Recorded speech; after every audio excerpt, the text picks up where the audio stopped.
Alright, part 6 of my Halloween suggestion videos, and this is going to be the final one. I have other horror movies, but I decided not to show them because some of them I showed last year, I decided not to. But this is going to be the last Halloween suggestion video for 2020.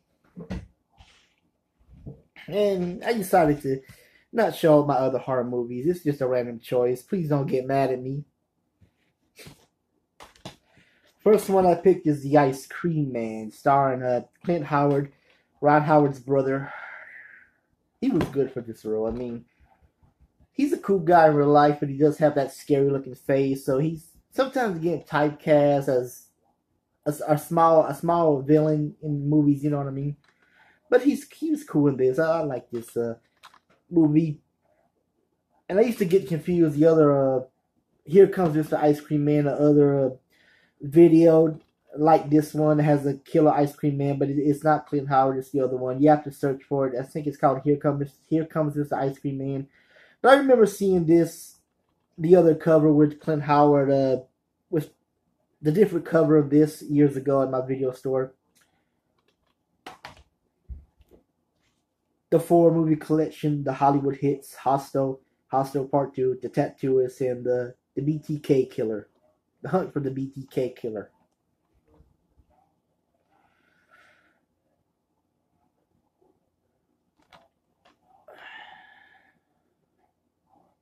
The Tattooist it is scary, but it's not that scary to me. But I still recommend The Tattooist because I love getting tattoos myself.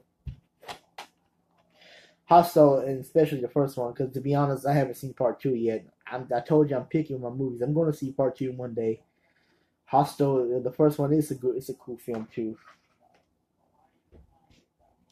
The next one is really it's not scary, but it does involve a death in this film. It's kind of has a horror element.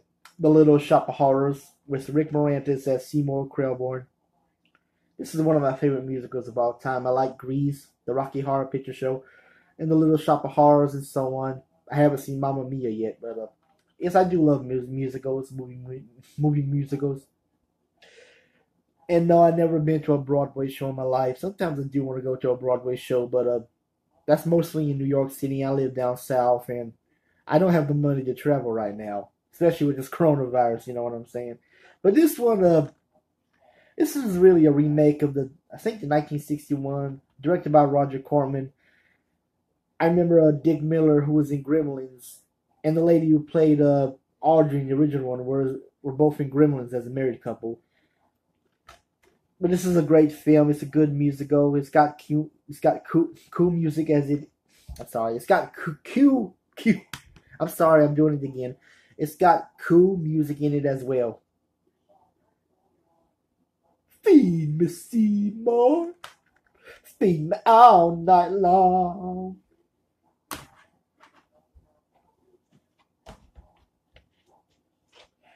The next one is Woodchopper Massacre from Camp Motion Pictures, one of the retro 80s collection. I might as well say this since this is going to be my last video. I also recommend Video Violence. I already showed Ghoul School and Cannibal Campout, also directed by John McBride, but I don't own Cannibal Campout yet.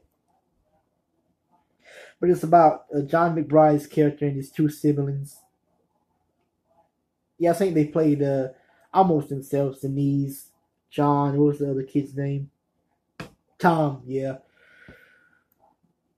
Their dad is on a business trip, and they invite their mean aunt, their bitchy aunt, to babysit them, and they accidentally kill them. They stuff her in the wood chipper to dispose of the body, but her pain in the asshole, evil son comes and tries to steal stuff from them, but they kill him too. It's really a cool movie, and this is Sean C. Phillips, aka Cool Doodle's favorite film of all time, one of his favorite films of all time as well. Friday the 13th Part 2. I already showed Friday the 13th, the VHS one. This is the only Friday the 13th Part 2 on DVD I have. I also recommend Part 1, of course, Part 2, Part 3, Part 4, Part 5, Part 6, Part 7, and Jason Goes to Hell in Part 8. I know most people didn't like Part 8. Or was it the one where he was on that ship going to New York City? But it's okay. It's not the best. Maybe they were, jumping the shark Part 8. I don't know, but This Jason, this is no, the first appearance of Jason was in Friday the 13th at the end of the movie, but this is the first of all the series that he's the killer, but he doesn't have that hockey mask. This is the look I really like better for him, if you can see it. The sack, I'll call it the sack, but this is really a cool one too. I'm almost about done. One of my all-time favorite 80s zombie films, The Return of the Living Dead, Part 1. I already showed Part 2. And I lost Part 3. I had Part 3 kind of a bootleg, but I didn't. Somebody made the DVD for Part 3 and I lost it a couple years ago, I think.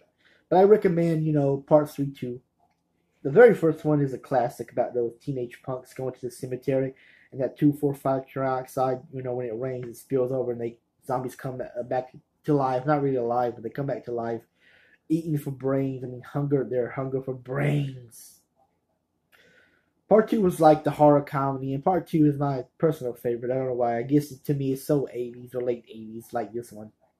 Part 3 was alright. It didn't involve it involved the 2,4,5 trioxide, but it didn't involve it didn't have Tom Matthews and James Cameron reprising the roles, and it didn't have a cemetery where the zombies pop out. The zombies in Part 3 were really more scarier than Part 1 and Part 2, in my opinion. Even scarier than the Tar Heel Man, but that's just me. If you've seen Return of the Living Dead Part 3, you know what I'm talking about. But yeah, I do recommend Return of the Living Dead, directed by Dan O'Bannon, may he rest in peace. And I think the producer, Tom Fox, who also produced Part 2. I don't know if he produced Part 3. I know he's dead too. May they both rest in peace. And James Cameron is also dead. May he rest in peace. And I know the actor who played Suicide, he's dead too. He was also in Part 5. So was Miguel Nuziak. Miguel Nuziak is still alive, but the actor, I forget his name. He passed away, I think, in 96. I think it was 96, but he was, like I said, he was in Friday the 13th, Part 5 too. May he rest in peace. The last two is mostly the shockumentary series, like Traces of Death. I've seen Traces of Death years ago, back in the 90s, and I've seen some of it again on YouTube. I really wasn't shocked, to be honest. I mean, these are the films that's supposed to shock you, because this is like a real life horror. Some scenes I probably was shocked, but not really shocked as in, you know what I mean. But this is Faces of Death, Part 1.